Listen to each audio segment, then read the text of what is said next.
Welcome to our green growers. We've got Jason Fischer today, all the way from Minnesota. And his arms are really tired from flying in. He's going to give the green growers talk today, growing on the general laws of alternative potting methods. Say that 3 times. It's mostly about the jungle law. Okay. All right. I'm going to turn it over to you. All right, thank you. So, over the years, we've developed a few interesting techniques in growing orchids. And a few years ago, a club asked me, said, could you talk about just culture in general, culture about orchids? Usually I do a real specific subject, one genera. And I said, yeah, I can put together a talk. And Did everybody hear him? so, you all hear me? Yes. And this talk was so popular because no one had heard of these techniques that I've given this lecture about 20 times in the past 2 years. So it's fun, it's interesting. This particular technique I'm talking about today, and mostly I'm talking about this product called the jungle log, which actually one of my long-term employees came up with.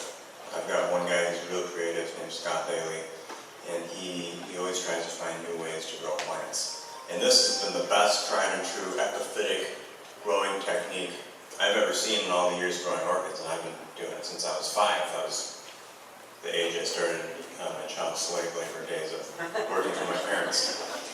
And so I'll go over, in most of these techniques that I'm showing, which is really about 2 or 3 today, but this jungle log, we've been doing this for over 10 years, and the plants, the original jungle logs, I've never touched them, and the plants are still flourishing. So it's a real low maintenance, systematic way of growing orchids. So what is a jungle log? Low maintenance, semi-self-watering cylinder, capable of growing a wide variety of epiphytes that would normally need a high humidity environment. Even in high humidity, I find that the epiphytes mounted on these grow better as if they were mounted on a piece of cork or grapevine or any kind of bark substrate, or with a little sphagnum moss. Those things deteriorate over time, and this product just keeps going and going. So here's an example of one that has only Neophonetia and a wild fern that just happened on that. That's been growing for about 2 years in that photograph there since it was mounted. But I'll show you how we make them and why they work so well. So you'll need the following products: PVC coated hardware cloth, which is like chicken wire covered in plastic. Hydroponic potting media, some milled sphagnum moss. It's kind of optional if you're extremely humid all the time, you might skip that step, but I found it works well. Tree moss, green moss, feather moss, all that stuff is from the Olympic forest, so West Coast moss, epiphytic moss. Fishing line, clay reservoir that's going to hold your water and create the self-watering, and then a chain or a wire for hanging. Some people set it on a saucer or pedestal and just use it as a standalone piece. So it's optimal for growing epiphytes, self-watering, allows excellent air and water to the roots, which is my personal goal for growing any orchid, no matter what kind it is. All orchids want air and water to the roots. It's just more or less depending on the genera. Breathes well enough to prevent decomposition of the moss. It stays pH neutral, which is very rare for moss. Moss typically starts acidic and gets very acidic. I've tested green moss 4 or 5 years down the road, and it's still about 7, so it's very good moss to use. It should last about 10 years without any major maintenance, unless your plant outgrows the log first, which is what can happen. And it can be made in various sizes, but I like medium to large. They're easier to maintain. They hold more water, so you don't have to water them as often. So here's the hardware cloth. You can get that at most Home Depot's hardware stores. I often use the grow stone. You can still find it here and there, although this company went out of business. So an alternative would be clay balls or a large sponge rock. That should work just as well. This is what the Oregon green moss looks like. If you've never been to the Olympic forest, I was there last month, first time I've ever been there. It looks like this. It's an amazing place. It's epiphytic moss all over the trees. The best time to go is June through August. That's when it's the greenest. And it's a humongous park. You should go with at least 3 or 4 days to see it. really an amazing place. And these are the 4 types of moss that you can get out of the West Coast. So you have Oregon green moss, feather moss, sheep moss, which can come preserved. What preserved means is it's dyed green. Because all these mosses get shipped to you green, and unless you have the Olympic forest conditions in your house, which almost nobody does, they'll turn brown eventually. But the plants overgrow them and they look nice. You can put companion plants on. We put little ferns on sometimes, little vines, and they grow with the orchids, and it looks quite nice. So all these work available, and I get them on mossunlimited.net. That website has a lot of mosses, obviously. I like to use a tinted fishing line, so I choose a light green, which blends in really well with the Oregon green moss. If you need to glue something, if you don't have a clay reservoir, most people have a clay pot with a hole in the bottom. You can plug it, use another shard of clay or a glass bead or something, but you can use Gorilla Glue, because once that stuff foams up and dries, it's pretty much water resistant, so it'll hold the water. So here's showing how to make a small, medium-sized jungle log. In this case, I've got 2 of the octagonal orchid baskets, 6-inch size there, I believe, and some fishing line, small clay pot, and then the milled moss with large sponge rock in this case. So here I've got that's a 4-inch basket actually. Here I've got a 2-inch clay reservoir pot just flipped upside down. That's going to be right side up when I'm done. It's going to be the top of the unit to hold the water. And then we fill up the units with the hydroponic material and moss. The smaller I go, the more moss I use. So larger ones get less moss because they hold water better. These baskets have holes for wires, so I just line up the holes and wire them all shut together.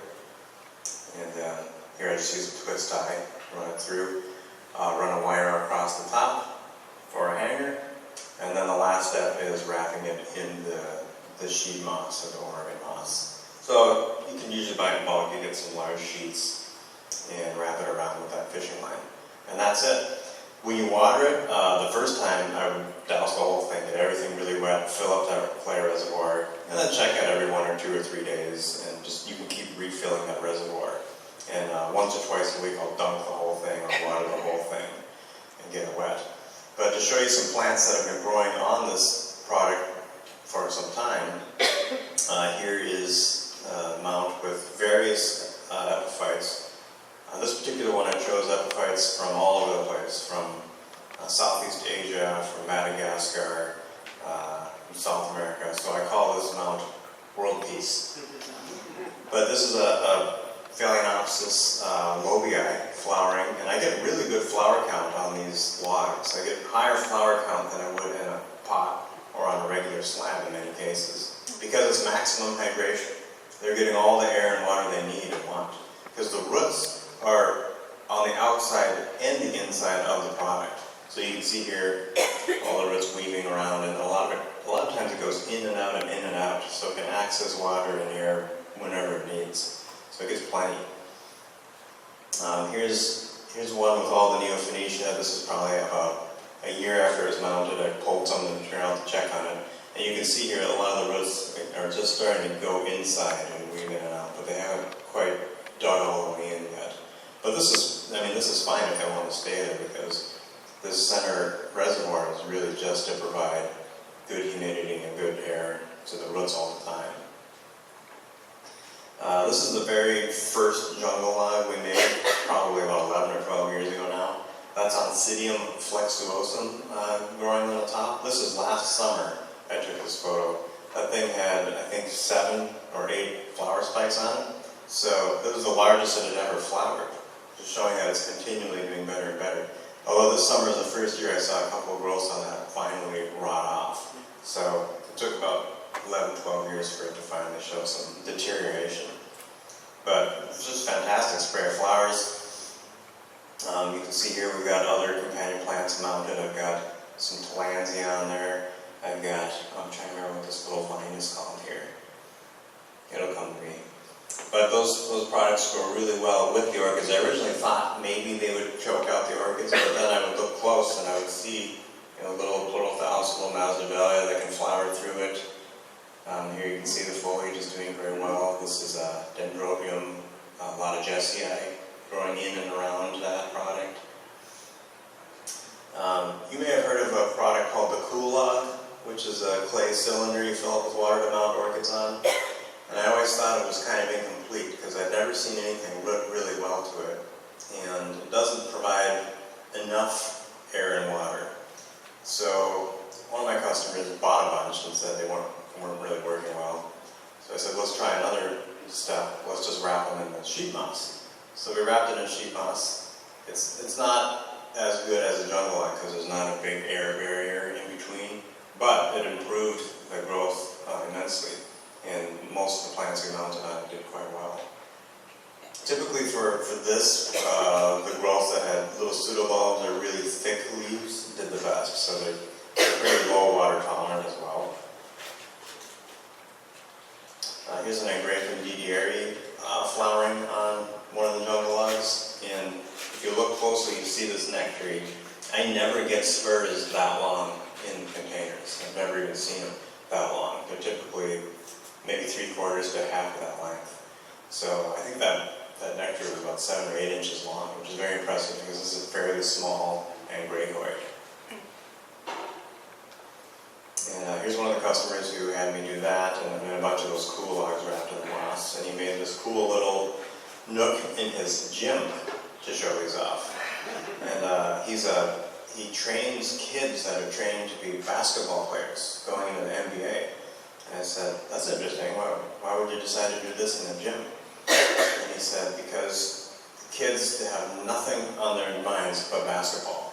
And they actually get bored with it, and they actually don't know what to do with their lives after basketball. So he tries to teach them young and early there's more to life than basketball. So he's got all this cool artwork hanging around his gym, and then he's got this corner with plants. That's an interesting trainer. That's a cool concept. And he also did really well with a lot of Tillandsia.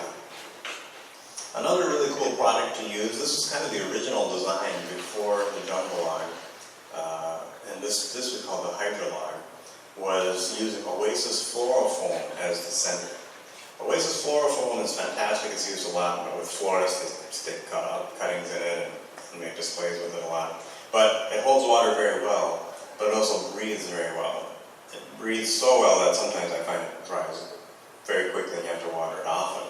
But it doesn't break down, it doesn't rot, lasts for decades. In fact, we still have some Oncidium that have been mounted on these things pushing over 20 years now.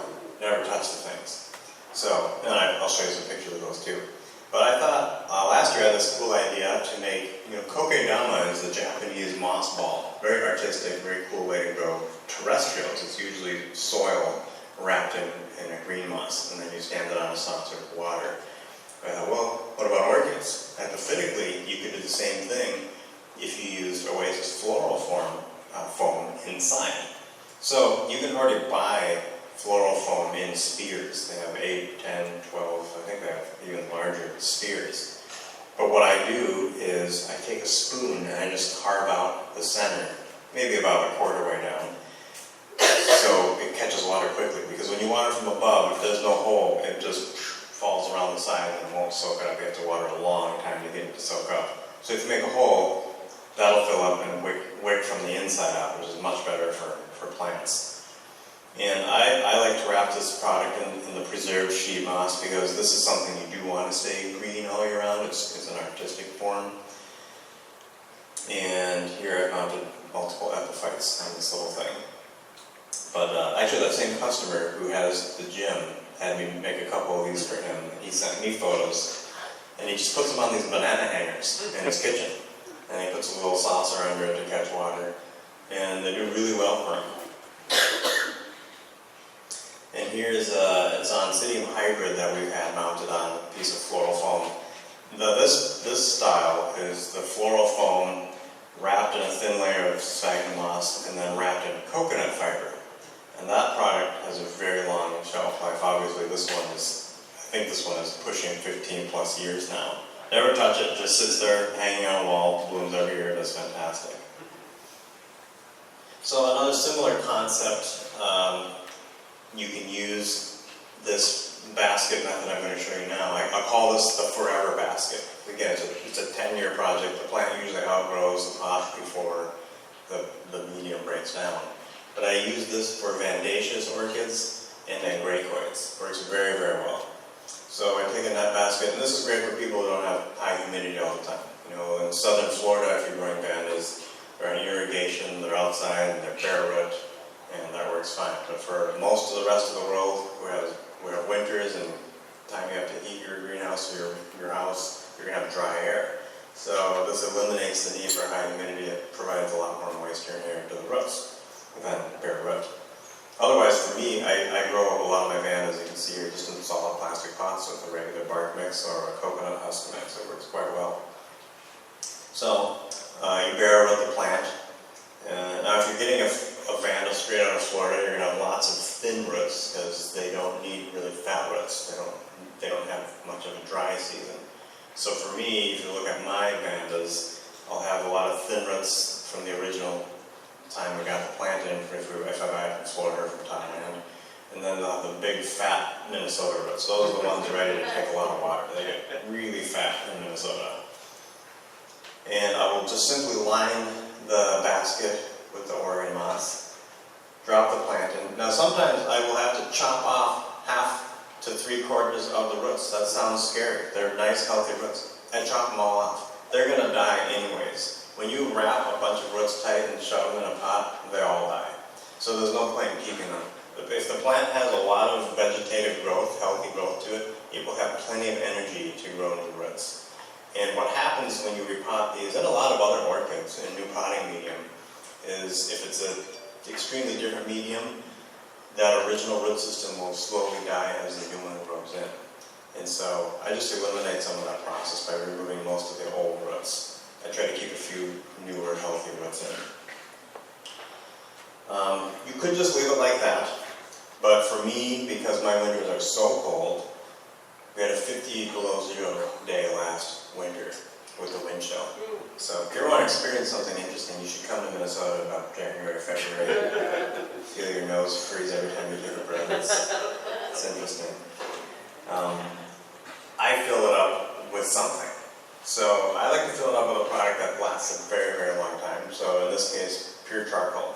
Charcoal is fantastic potting material for epiphytes in plastic pots, or in this case, these baskets. It needs to be watered a little more than bark, but it doesn't biodegrade. So the only problem you'll ever have is maybe if you get bugs in it, or if you get some roots that rot and break down, you have some bacteria. That would be the reason to change it out. But the product itself isn't going to go bad on you. So I've had stuff potted in charcoal for a decade or more as well. So I like to fill up with either charcoal or a coconut husk for Vandaceous and Gracoid plants when I mount them this way. If you want a little extra moisture retention, you can put some of this green moss on the top. I find it helps in smaller baskets, but usually I don't need to do it. Now here's a plant that I planted. This is a vanda called OSM, not after Orchid Society of Minnesota. Orchid Society of Michigan somehow they registered this plant. But it's a fantastic plant, huge plant, large 5-6 inch flowers. So I did this, I lined it with the Oregon moss, and I filled it with coconut husk, threw it in my backyard for one summer, and it grew a massive amount of roots. This thing is doing fantastic. So coconut husk is a tricky potting material. A lot of people have tried it and killed a bunch of stuff. That's usually what happens when you switch everything to a new material without experimenting. So I've done some experimenting for you. My battery just died? Maybe.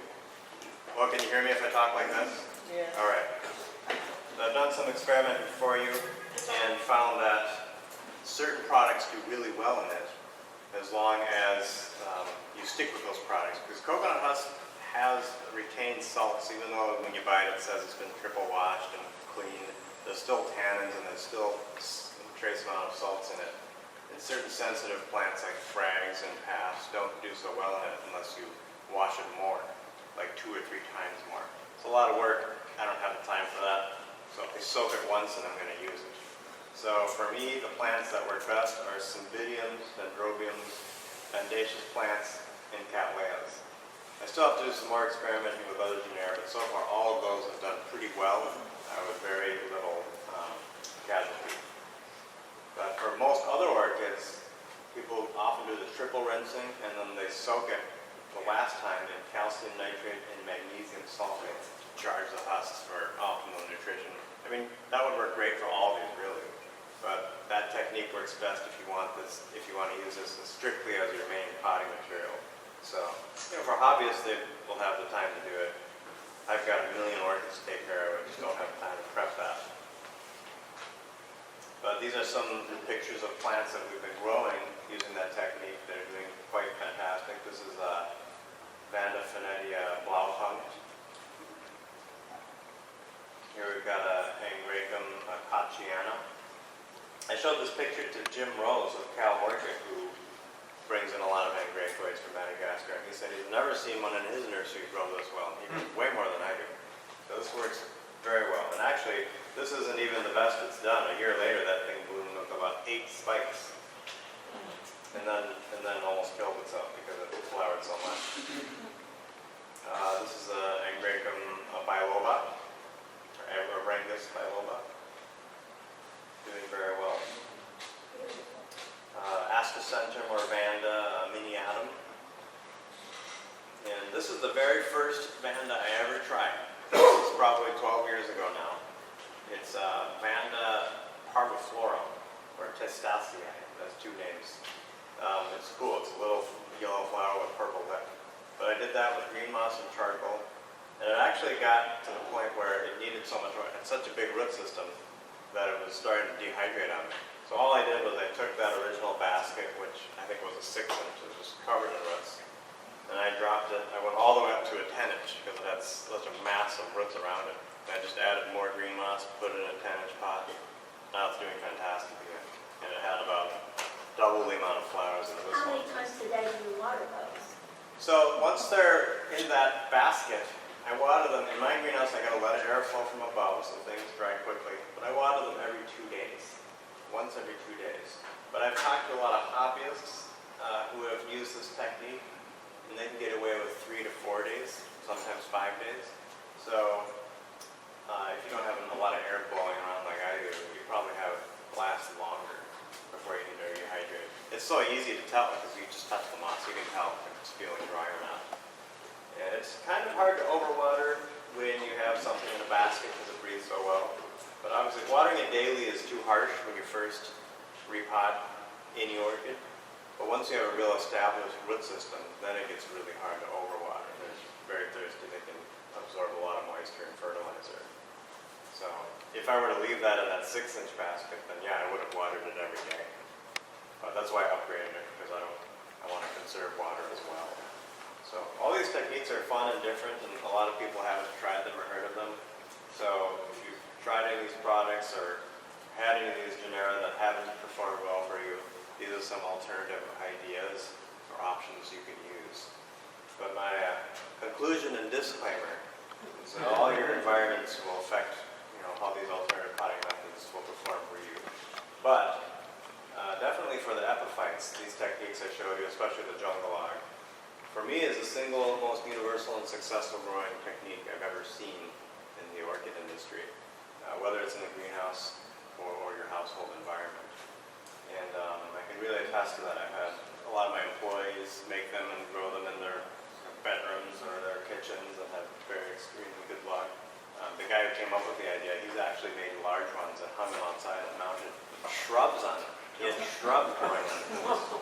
It was a really neat idea until the raccoons ate them. That's the end of that.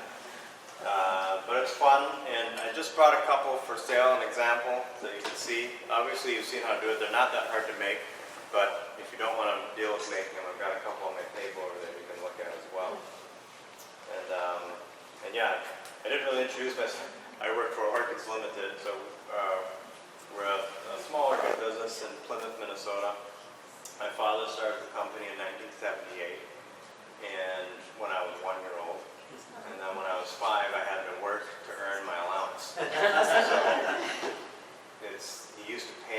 1 penny per pot on a repot.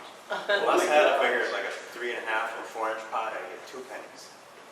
And he would always come by, and if there was another employee helping me, he'd say, I'm only going to pay you for the ones that you did yourself. Boy, this guy's cheap. But now finally, after 40 years, he pays me well, and I can afford to have a house and 2 cars and a family. Worked out all right. But that's that lecture, and later on I'll do one on fragment feeding, which is one of my favorite orchids. So, thank you.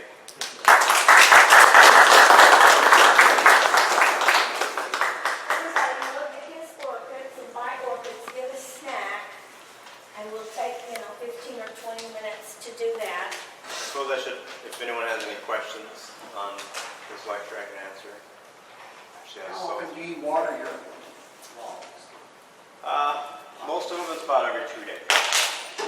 Depends on the time of the year too. If we're having a real humid week in the greenhouse and it's raining outside, the humidity's coming in the greenhouse as well, maybe every 3 to 4 days.